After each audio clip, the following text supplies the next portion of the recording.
என்ன படம் பார்த்தீங்க? சிறை. எப்படி இருக்கு படம்? சிறை எப்படி இருக்குன்னா என்ன சொல்கிறது, சிறை அந்த டைட்டில் கேட்டதுமே எனக்கு வந்து விசாரணை தான் ஃபீல் பண்ண வச்சது. ஏன்னா விசாரணை இதே மாதிரி ஒரு சீக்வன்ஸில் இருக்குன்னு நினச்சி அந்த சிறை டைட்டில் பார்த்துட்டு ஸோ இது வந்து ஒரு கைதியே போய் மாட்டிக்கிற துன்புறுத்துற மாதிரி இருக்குன்னு நினச்சேன். பட் ஆனால் தாண்டி படத்து நிறையா சர்ப்ரைசிங் நிறையா இருந்தது.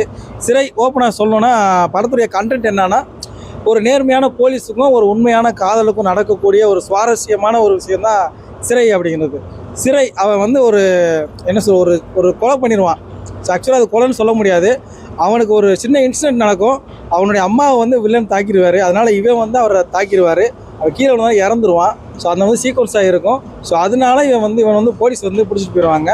இவர் வந்து அதாவது வாய்தான்னு சொல்லி ஒரு 5 வருஷமாக இவர் வந்து ட்ராவல் பண்ணிட்டே இருப்பார். ஸோ போலீஸ் கூட்டிகிட்டு போகிறது வர்றது. ஸோ இவங்களுக்குள்ள இந்த பையனுக்கு ஒரு லவ் ஒன்று இருக்கும். ஸோ அந்த லவ் என்ன ஆகுனா, இவன் வாய்தா போகிற இடத்துல எல்லா இடத்துலையுமே அந்த ஹீரோயின் வந்துக்கிட்டே இருப்பாங்க. ஸோ போகிற இடத்துல எல்லாமே வந்து சொல்லுவான், அடுத்து இந்த ஊருக்கு கூப்பிட்டு போவாங்க, இந்த ஊருக்கு கூப்பிட்டு போவாங்க அப்படின்னு சொல்லும் போதெல்லாம் இந்த பொண்ணு அவனுக்காக போய் காத்துக்கிட்டே இருக்கும். ஸோ இந்த விஷயமெல்லாம் விக்ரம் பிரபு தான் இவனை வந்து ஹேண்டில் பண்ணுவார். ஸோ வாய்தா கூட்டிகிட்டு போகிறவர் அந்த இடத்துல இதெல்லாம் ஒரு ஃப்ளாஷ்பேக் மாதிரி சொல்லிட்டு இருப்பாங்க. ஸோ அதை கேட்கும்போது ரொம்ப புதுவிதமாக இருந்தது ஸ்க்ரீன் பிளே. அப்புறம் இன்னொன்று என்னென்னா, அப்துல் ரஹீம்னு இவனுடைய பேர். ஸோ அப்துல் ரஹீம்னா முஸ்லீம். ஸோ இவங்க கோர்ட்டு கூட்டிகிட்டு போகும்போதே ஒரு சீக்வன்ஸ் எல்லாம் இருக்கும். ஸோ துப்பாக்கியில் புல்லட்டெல்லாம் லோட் பண்ணி வச்சுருப்பாங்க. ஸோ இதெல்லாம் போய் கேட்பாங்க, இதெல்லாம் ஏன் லோட் பண்ணி வைக்கிறவங்களுக்கு ரூல்ஸே கிடையாது, எதுக்கு இவனை லோட் பண்ணி வச்சுருக்கிறேன்னு கேட்பாங்க. இல்லை சார், அவர் பேர் வந்து அப்துல் ரஹீம், முஸ்லீம், அதனால் ஒரு பாதுகாப்புக்காக செஞ்சுக்கிட்டா அப்படின்னு சொல்லுவாங்க. அப்போ அங்கே இருந்த அவர் என்ன பொறுப்பு நடத்துறாரு, அவர் உயர் அதிகாரி, அவரும் போலீஸ் தான். அவர் சொல்லுவார், நானும் முஸ்லீம் தான்டா. என்ன சொல்கிறேன், நானும் முஸ்லீம் தான். அப்போ எவனோ ஒருத்தர் எங்கேயோ செஞ்சதுக்கு எல்லா முஸ்லீம் கெட்டான் இல்லையில அப்படின்னு சொல்லுவார். அந்த விஷயம் நல்லாயிருக்கும். அப்புறம் ஏதோ ஒரு சின்ன ஒரு கதை ஒன்று சொல்லுவார். வண்டியில் போகும்போது முத தமிழர்களுக்காக உயிர் தியாகம் பண்ணதே ஒரு முஸ்லீம் தாண்டான்னு சொல்லுவார். அது நல்லா இருந்தது. ஸோ நிறையா இடங்களில் வந்து வசனங்கள் நிறையா ஸ்கோர் பண்ணியிருந்தது படத்தில். அப்புறம் அந்த ஹீரோவை பண்ணவருடைய ஆக்டிங் நல்லா, பர்ஃபார்மன்ஸ் செம்மையாக இருந்தது. ஸோ 2-3 ஃப்ரேமில் பார்க்கும்போது மைனாவுடைய ஃபீலிங் வந்தது.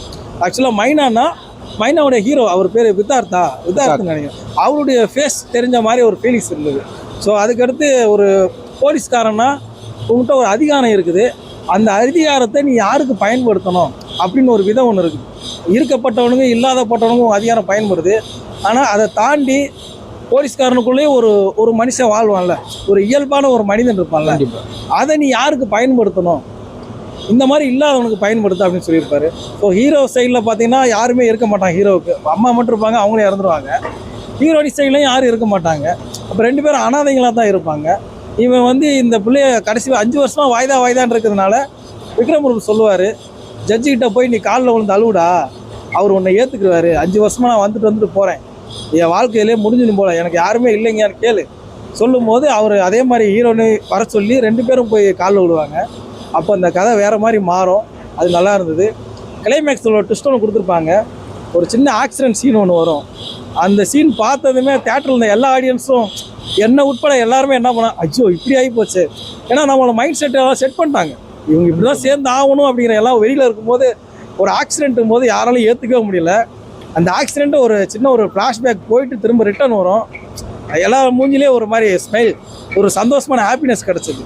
அந்த ட்விஸ்ட்டு ரொம்ப நல்லா இருந்தது. ஒரு போலீஸ்னால் இப்படி தான் இருக்கணும் தாண்டி அவனுக்குள்ளேயும் ஒரு மனசு இருக்குன்னு சொல்லியிருப்பாரு. அது நல்லா இருந்தது. ஹீரோவுடைய பர்ஃபார்மன்ஸ் நல்லா இருந்தது. இந்த பொண்ணு இந்து, முஸ்லீமு, பட் இதை வந்து 2 பேரும் அனாதையாக இருந்ததுனால ஏற்றுக்கிட்டாங்களா அப்படிங்கிறத தாண்டி என்ன சொல்கிறது தெரியல. பட் ஆனால் இது வந்து உண்மை ஸ்டோரின்னு வேறு சொல்கிறாங்க. அப்படி தான் டேரக்டர் சொல்லியிருந்தார், உண்மையாக நடந்த சம்பவம் சொல்லி. ஸோ அப்போ ரியலாக ஒருத்தவங்க இந்த மாதிரி வாழ்ந்துருக்காங்கன்னும் போது நினச்சி பார்க்கல ஒரு மாதிரி நமக்கே, ஏன்னா ஒரு பொண்ணு 5 வருஷமாக ஒருத்தர் பின்தொடர்ந்து அந்த ஃபீலிங்ஸ்லேயே இருப்பாளா அப்படின்னு சொல்ல தோணுது. அதுதான் ரொம்ப நல்லா இருந்தது படம். சின்ன படமாக இருந்தாலும் சின்ன படம் தான், ஆனால் புதுமுகங்கள் ஆக்டிங்காக இருந்தாலும் சரி, பேக்ரவுண்ட் மியூசிக் ரொம்ப நல்லா இருந்தது. அதில் இருந்த கேரக்டர் எல்லாமே ரொம்ப சிறப்பாக இருந்தாங்க. இதுக்கெல்லாம் ரொம்ப முக்கியத்துவம் டைரக்டரோட மைண்ட் சொல்லலாம். நல்ல ஒர்க் வேலை வாங்கியிருந்தார். எல்லாம் நல்லா நடிச்சிருக்காங்க, கதை நல்லா இருக்குன்னு சொல்கிறான். அந்த டைரக்டர் வேலை வாங்கின விதம் ரொம்ப சூப்பராக இருந்தது. அதனாலே இந்த படம் வந்து ஒரு சிறப்பான படமாக வந்திருந்தது. ஃபினிஷிங்கும் ரொம்ப சந்தோஷமாக இருந்தது. பட் 2 பேரும் சேர்ந்துருவாங்க. ஆக்சுவலாக ஒரு சீக்வன்ஸ் கூட வரும், விசாரணை படம் மாதிரி இவனை கடைசியில் என்ன கொண்டுருவாங்களான்னு நினச்சோம். பட் அதையும் தாண்டி இந்த படம் வேறு ஒரு ஜானலில் கொண்டு போய் விட்டது ரொம்ப நல்லா இருந்தது. இது வந்து பார்த்து செல்வமணி சார் ஒரு வார்த்தை சொன்னார், நான் கூட முஸ்லீமை வச்சு தப்பாக எடுத்துக்கேன் சார் கேரக்டர்லாம். ரொம்ப வருத்தப்படுறேன் இப்போ அப்படின்னு சொல்லியிருந்தாரு. அதை பற்றி என்ன சொல்லுங்க? பட் முஸ்லீமை தப்பாக எடுத்துட்டேன்னா அப்படி இல்லை. ஒரு டைரக்டர் ஒரு மைண்ட் தாட் இருக்கும். ஸோ இவன் வந்து நீங்கள் நினைக்கிற அளவுக்கு ஒரு பெரிய மெச்சூரான ஆளும் கிடையாது. ஒரு சின்ன பையன். ஏன்னா அவங்க ஃபேமிலி ஏற்கனவே அந்த ஊரில் வந்து லவ் பண்ணி தான் வந்து செட்டில் ஆகிருப்பாங்க. அதை முன்னாடியே இவங்க சொல்லியிருப்பாங்க. அந்த ஸ்க்ரீன் பே சொல்லியிருப்பாரு, நம்ம 2 பேரும் இந்த மாதிரி சந்திக்கிற ரொம்ப தப்பாக இருக்குது, இந்த ஊருக்கு ஒத்துக்காது, இந்த ஊரில் இருக்க எல்லாருமே உன்னுடைய ஆளுங்க, நான் வேற, எப்படி ஏற்றுக்கிறாங்கன்னு சொல்லுவோம். அப்போ அந்த பொண்ணு சொல்லும், என்ன நடந்தாலும் நான் உன் கூட தான் இருப்பேன்னு சொல்லுவோம்.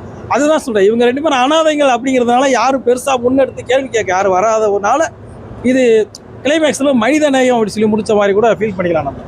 சப்போஸ் இவங்க சைட்லேயும் ஆட்கள் இருந்து அவர் சைடில் ஆட்கள் இருந்து 2 பேரும் முரண்பட்டு இருந்தாங்கன்னா நம்ம பழைய ரோஜா பார்த்த மாதிரி வந்திருக்கும். இல்லை, முரண்படுறதுக்கான ஆட்கள் இல்லை. இது வந்து ஒரு சமரசமான ஸ்க்ரீன் பிளேவாக இருந்ததுனால இந்த படம் ஓகே ஆகிட்டு. ஏதோ போர் அடிக்கிற மாதிரி ஃபீலிங்ஸ் எல்லாம் சொல்ல முடியாது. எந்த இடத்துலையுமே நீங்கள் வந்து ஃப்ரேம் டு ஃப்ரேம் மாறிக்கிட்டே இருக்கும். ஸோ எங்கேயுமே ஃப்ரேம் டு ஃப்ரேம் மாறுறதுனால நமக்கு வந்து நம்ம கெஸ் பண்ணுவோம். ஸோ இந்த மாதிரி தான் செகண்ட் ஹாஃப்லாம் அவன் தப்பிச்சு ஓடும்போது கூட நினைப்பான். ஏன்னா வேற ஒரு டீம் அவனை கூட்டிகிட்டு போவோம் வாய்தாவுக்காக. அப்போ நான் என்ன நினச்சோம்னா இவனை ஏதாவது சுற்றுவாங்க, கடைசி டெத் ஆகிடுவான் அப்படி தான் நினச்சோம். பட் ஆனால் அது கிடையாது. திரும்ப அவனே கூட்டிகிட்டு போயிடுவாங்க. அது ஸ்க்ரீனில் போர்லாம் அடிக்கிற மாதிரி இல்லை, லைவாக தான் இருந்தது. இந்த படத்தில் வில்லன் யார்? கதையா? இல்லை, படத்தில் வில்லன் வந்து கதைன்னு சொல்ல முடியாது. அவன் லவ் பண்ணுற பொண்ணுடைய அக்கா வீட்டுக்காரர் ஒருத்தர் காமிச்சிருப்பாங்க. அந்த ஆள் பயங்கரமாக பண்ணியிருந்தான். அவருடைய ஆக்டிங் நல்லா இருந்தது.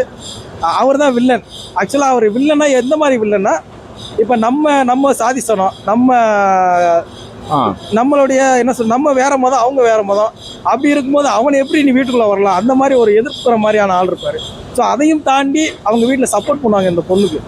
அது ரொம்ப நல்லா இருந்தது. ஏன்னா இது புனிதமான லவ் எப்படி செட் ஆகணும்னு சொல்லியிருப்பாங்கல்ல, நல்ல காதல் சேரும்ன்றாங்களா, அது மாதிரி காதலுக்கு தான் முக்கியத்துவம் கொடுத்துருக்காங்க. அதை தாண்டி ஒரு போலீஸ்னால் இப்படி தான் இருக்கணும், அவனுடைய பொறுப்பை தாண்டி மனித உணர்வோட ஒரு போலீஸ் நடந்துக்கிறான்றது மாதிரி காட்டியிருப்பாங்க. விக்ரம் பிரபு இந்த கேரக்டருக்கு ரொம்ப செட் ஆகிருந்தேன். நிறையா படங்கள்லாம் அவர் பார்க்குற படம்லாம் என்னடா ஒரு மாதிரியாக போகுதுன்னு ஃபீல் பண்ண வச்சுருக்கோம். இப்போ டானாக்காரன் பார்த்தா ரொம்ப நல்லா இருந்தது. ஸோ அதே மாதிரி இதுலேயும் ஒரு கேரக்டர் தனிப்பட்ட முறையாக எடுத்து அவர் பண்ணியிருப்பார். அவருடைய பொசிஷன் ரொம்ப நல்லா இருந்தது. ஒரு போலீஸ்காரனா இப்படியெல்லாம் இருக்கணுமா, இருக்க முடியுமான்ற கூட கேள்வி இருக்குது நமக்கு. ஏன்னா ஜென்ரலாக பார்க்கும்போது பப்ளிக்கில் ஒரு காவல்துறைன்னு அந்த மாதிரி இருப்பாங்களா நமக்கு தோணும். ஆனால் அவரை ப்ரொஜெக்ட் பண்ணுற விதம் ரொம்ப நல்லா இருந்தது அந்த காவல்துறை.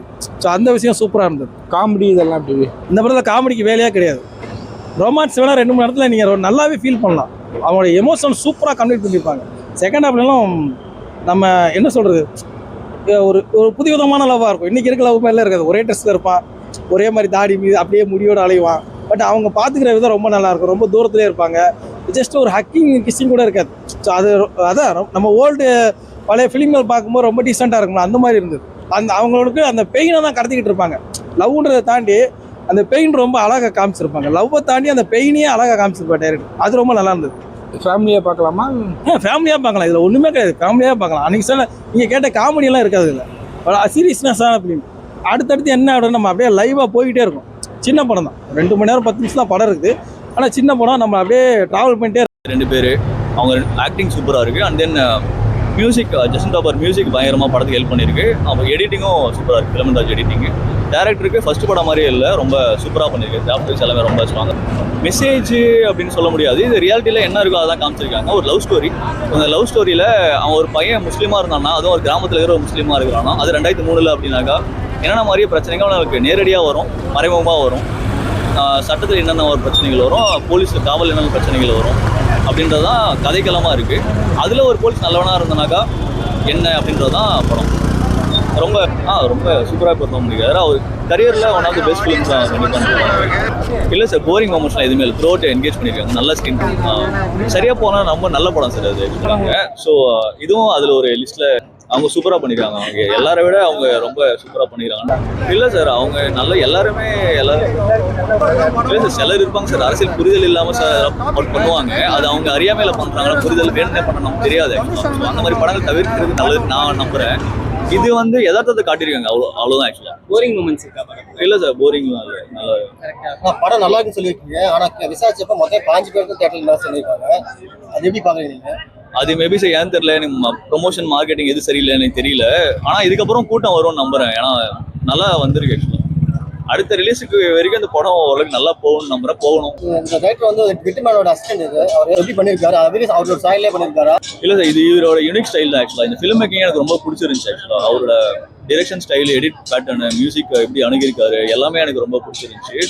டுவர்ட்ஸ் கிளைமேக்ஸ் ஆக்சுவலாக அந்த தேர்ட் ஆக்டில் வர சீக்வன்ஸே ஒரு மாதிரி எப்படி சொன்னே தெரியல, ரொம்ப எமோஷனலாக என்கேஜ் பண்ணி கூட்டு போய். நீங்க எதிர்பார்த்து போன படத்துல இருந்துச்சா இல்ல உங்களுக்கு டிசப்பாயின்ட் பண்ண இல்லை சார். எனக்கு ஸ்டார்டிங்கில் கதை செட்டப் பண்ணுறப்போ எனக்கு ஒரு பேசிங்கில் போயிட்டு தான் இருந்துச்சு. பட் அதுவுமே வந்து மற்ற ஆடியன்ஸுக்கு அப்படி ஃபீல் ஆகும்லாம் எனக்கு தோணலை. ஃபர்ஸ்ட் ஆஃப் வந்து ஒரு த்ரில் இருந்துகிட்டே இருந்துச்சு. இவங்க கைதியை கூட்டு போகிறாங்க, தப்பிச்சு ஓடிடுவானான்னு ஒரு இது போயிட்டே இருந்துச்சு. செகண்ட் ஹாஃப்ல த்ரூ அவுட் அந்த லவ் ஸ்டோரிக்குள்ள போனப்போ படம் வேற ஒரு ஃபீலை கொடுத்து. அப்படிலாம் சொல்ல முடியாது சார். எனக்கு 3 பேரோட acting, hero heroine and Vikram Prabhu 3 பேருமே பர்டிகுலராக எனக்கு அந்த பொண்ணு ஆக்டிங் ரொம்ப